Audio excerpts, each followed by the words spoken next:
Bonjour, bienvenue dans la série sur la mécanique quantique. Donc nous allons voir l'application de la théorie de Landau à la superfluidité. Alors, dans un fluide normal qui s'écoule par exemple dans un tube, la viscosité est due à des frottements entre les composants du fluide, ces particules, et d'autres particules du fluide ou les parois du tube. Et cela provoque un échauffement. Dans un tube, pour pouvoir garder constant un écoulement, on applique un gradient de pression, donc une pression plus forte à l'entrée, de façon à maintenir l'écoulement du fluide. L'énergie qui provoque l'échauffement est fournie par le travail des forces de pression, ce qui augmente alors l'énergie interne du fluide. Si on n'applique pas de gradient de pression, alors que le fluide s'écoule, l'augmentation de cette énergie interne se fait alors au détriment de l'énergie cinétique et le fluide finit par s'arrêter de s'écouler. Dans la théorie de Landau pour l'hélium superfluide, la viscosité est due à la création d'excitation, donc des phonons et des rotons. Et la superfluidité est en fait la situation où il y a impossibilité de création de telles excitations dans certaines circonstances.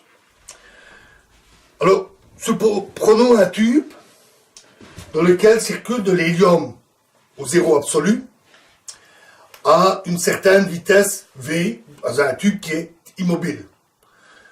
Dans le référentiel qui est attaché avec l'hélium, donc il se déplace avec l'hélium, l'hélium y est au repos, par définition. Et donc son énergie E0 est simplement son énergie interne, U0, et puisqu'il est au repos dans ce référentiel, P0 égale 0. Si on crée une excitation d'impulsion P, dans ce cas-là, son énergie E1 pour une excitation devient E0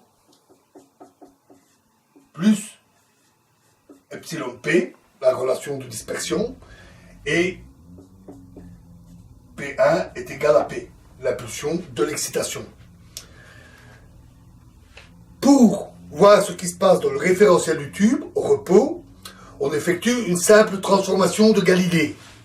Dans ce cas-là, dans une transformation de Galilée, l'énergie est l'énergie dans l'autre référentiel, plus un demi mv carré, m la masse de l'hélium, plus p fois v, l'impulsion fois la vitesse. Et l'impulsion dans ce référentiel au repos est simplement l'impulsion dans le référentiel en mouvement plus mv. Ce serait une relation vectorielle, mais bon, c'est pas très important. Donc ici, puisque l'impulsion P0 est 0, on aura E'0 égale U0 plus epsilon plus a demi mv carré, et P'0 est simplement égal à mv. Et dans le cas où il y a une excitation qui est créée, E'1 est donné par U0 plus epsilon P plus P fois V et P' égale P, l'impulsion de l'excitation. Donc, on en tire que pour une excitation, dans le référentiel du tube, au repos, epsilon P est égal à epsilon P plus P fois V.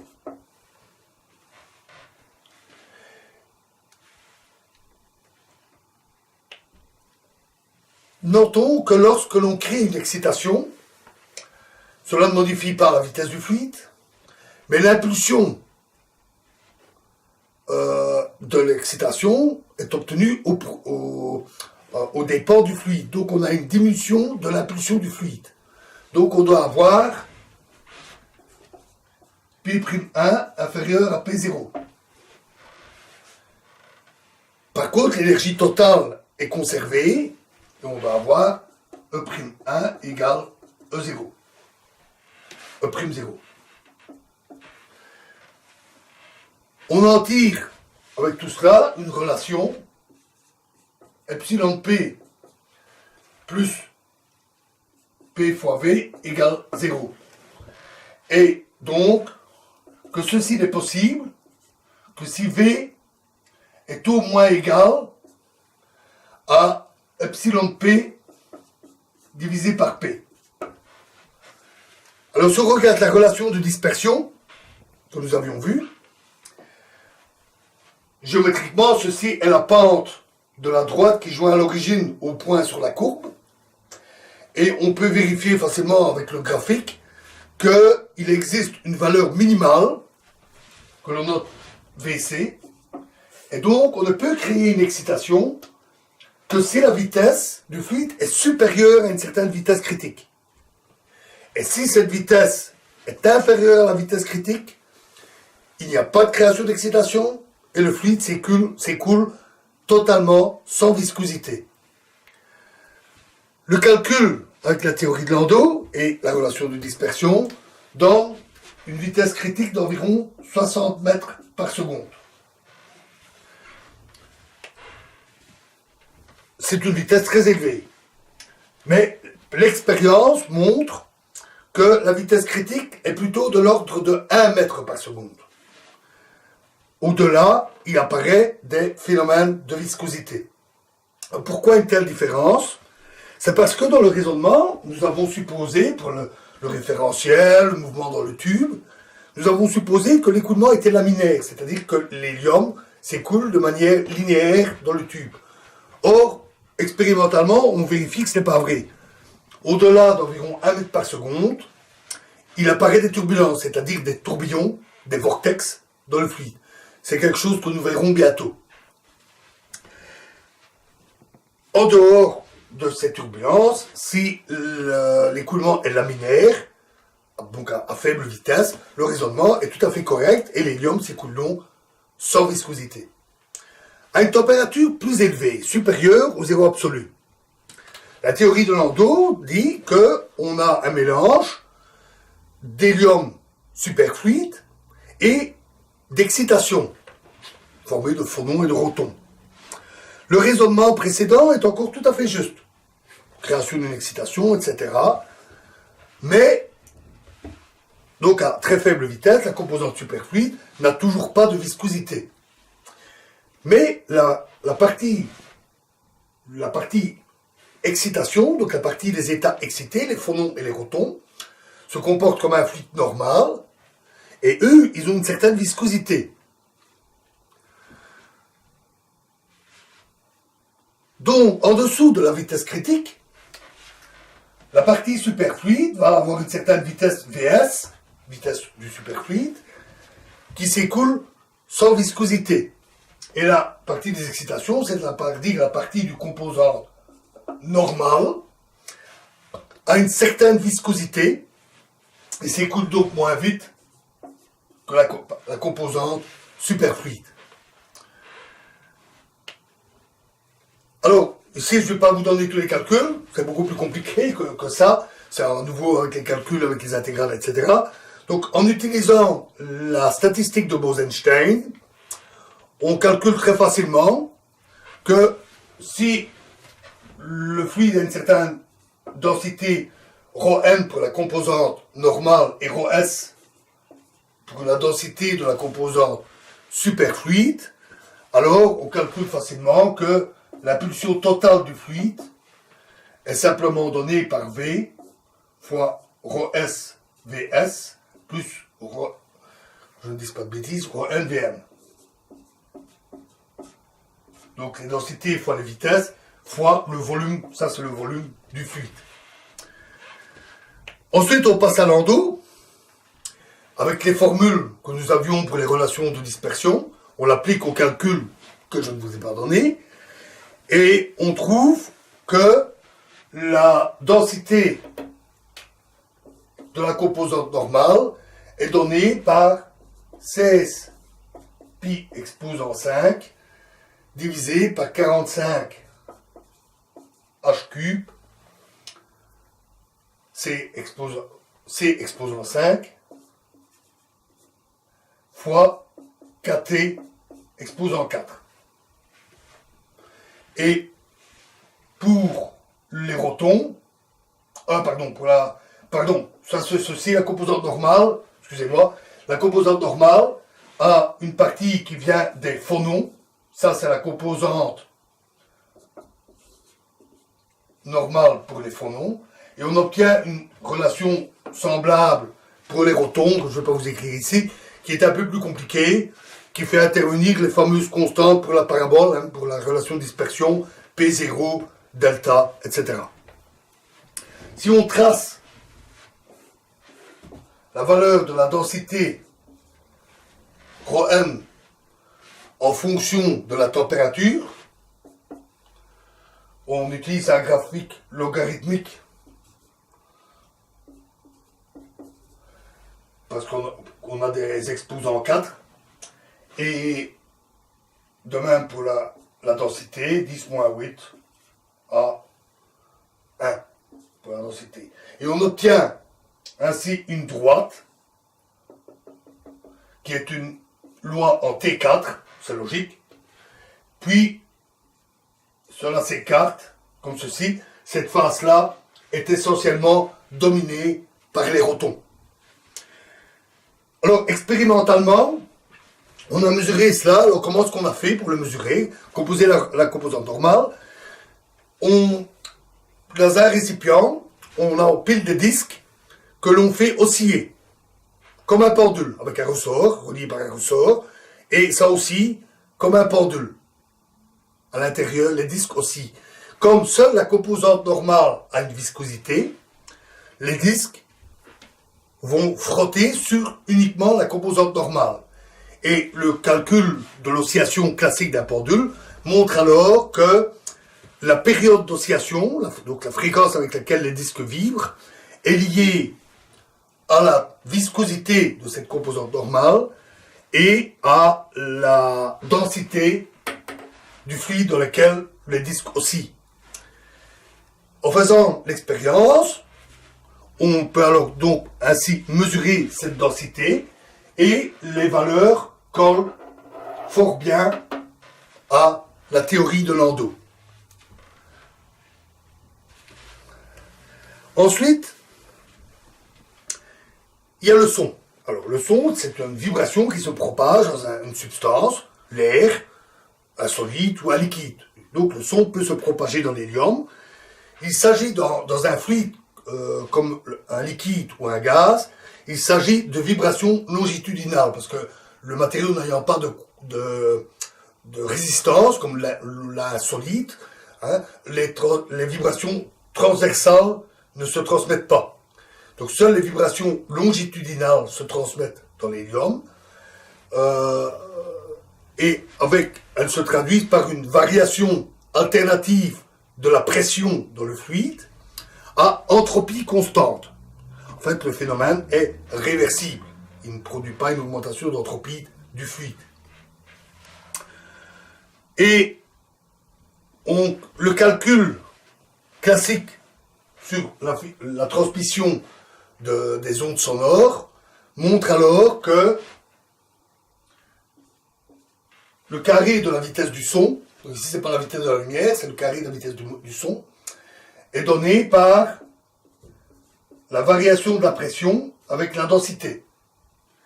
Et les calculs classiques donnent que ceci est 1 sur ρ, la densité, fois xi s, c'est-à-dire la compressibilité du fluide à entropie constante. C'est-à-dire une compressibilité adiabatique, sans échange de chaleur avec l'extérieur. Et ceci est égal à gamma sur ρ xi t. Ici, xi t, c'est la compressibilité à température constante, donc avec utilisation d'un thermostat.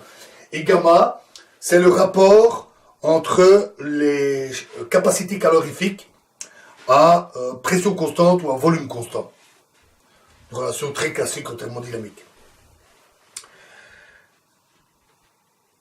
Si on mesure la vitesse du son, on obtient des vitesses qui sont de l'ordre de 200 à 250 mètres par seconde. Température 1, 2, 3, 4 Kelvin. Et on obtient une courbe qui fait à peu près comme ceci. Alors ici on a un creux. En fait, c'est le point gamma. C'est le point T lambda. Vous rappelez sur le diagramme de phase, le point lambda, la transition de phase, c'est le point T lambda.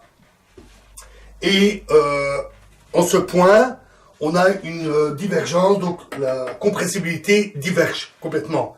Et donc, la vitesse tombe la vitesse du son chute brutalement et tombe à zéro. Dans ce domaine-là, les ondes sonores sont aussi très fortement absorbées en plus. Et cette relation colle très bien aux résultats expérimentaux. Dans ce type de vibration, c'est tout le fluide qui vibre longitudinalement le long de la propagation. Donc, la composante normale, la densité normale, ρm, et la densité superfluide, ρs, varient en phase. Les deux varient ensemble. Oui, mais dans ce modèle de deux fluides, la partie superfluide est totalement sans viscosité. Donc, il n'y a pas de frottement avec la composante normale. Elles ne sont donc pas nécessairement obligées de varier en même temps. Elles peuvent se déplacer différemment, il n'y a aucun frottement. Donc, il y a un autre régime qui est le régime de vibration où les deux densités varient en opposition de phase. L'une augmente quand l'autre descend. Dans cette situation, et ce deuxième mode de vibration, qui est une prédiction donc, de la théorie des deux fluides, est appelé le deuxième son. Dans ce mode, puisque les deux densités varient alternativement et de manière opposée, la densité moyenne reste grosso modo constante. Par contre, la variation de la densité provoque une variation de la température.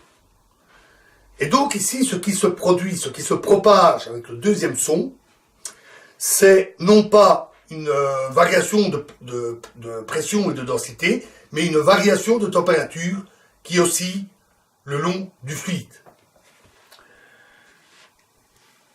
Donc pour l'étudier, on utilise non pas un choc avec un marteau sur le flacon qui provoque le premier son, mais ici on utilise une résistance chauffante.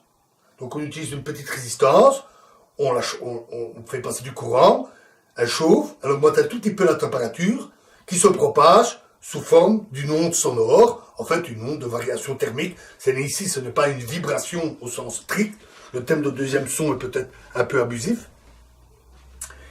Et on mesure le résultat à l'autre opposé du récipient avec une petite résistance qui sert de thermomètre et qui permet des mesures fort précises à très très basse température. Évidemment, on n'utilise pas un thermomètre à mercure à cette température-là, il gelerait. Et on n'utilise pas non plus le rayonnement thermique pour mesurer la température, parce qu'à cette température-là, le rayonnement thermique est peau de chagrin. Il est infime. Donc on utilise la variation électrique d'un fil composé d'un alliage approprié dont la résistance électrique varie fortement avec la température. Alors là, pour calculer cette vitesse, on utilise la théorie de l'hydrodynamique classique, et celle-ci donne que C2, donc le deuxième son au carré, est égal à la densité ρs sur ρm fois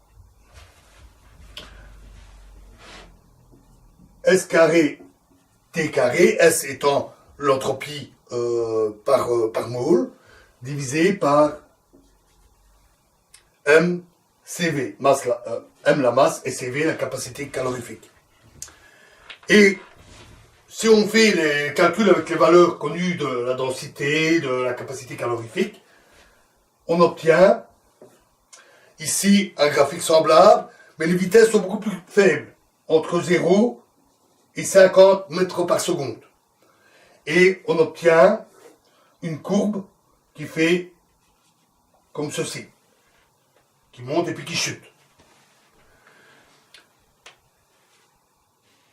Et là aussi, le résultat théorique et expérimentaux colle très bien. La découverte du deuxième son, sa prédiction, sa mesure expérimentale, a été un beau succès de la théorie de Landau sur l'hélium superfluide. Ce phénomène n'existe pas avec d'autres fluides. Notons que le graphique est court pour deux raisons. D'abord parce que, passé le point lambda, on passe dans de l'hélium normal, totalement normal. Il n'y a donc plus de deuxième son, puisque ce n'est que dans l'hélium superfluide que ce phénomène s'observe.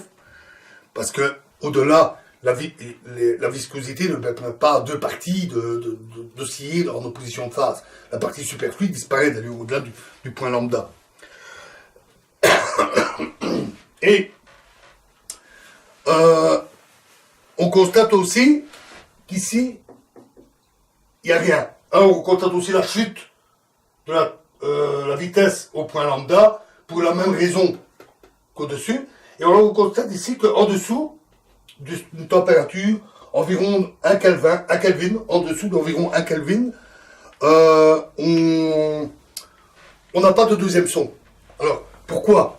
Parce que en dessous de cette zone-là, il n'y a plus que des phonons, il n'y a plus de protons, que des phonons.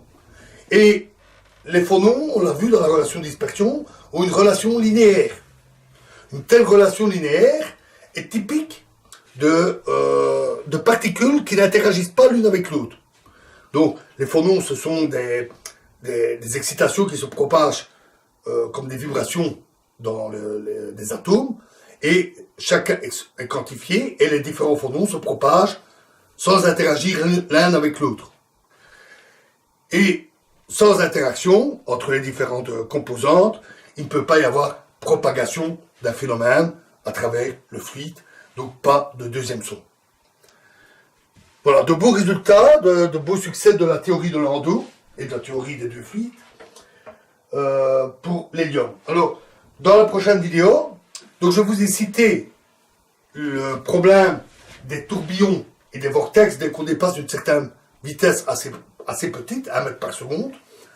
Donc dans la prochaine vidéo, nous allons aborder ce phénomène des tourbillons et des vortex qui sont en fait des tourbillons quantiques qui se produisent lorsque l'hélium est en rotation. Je vous remercie.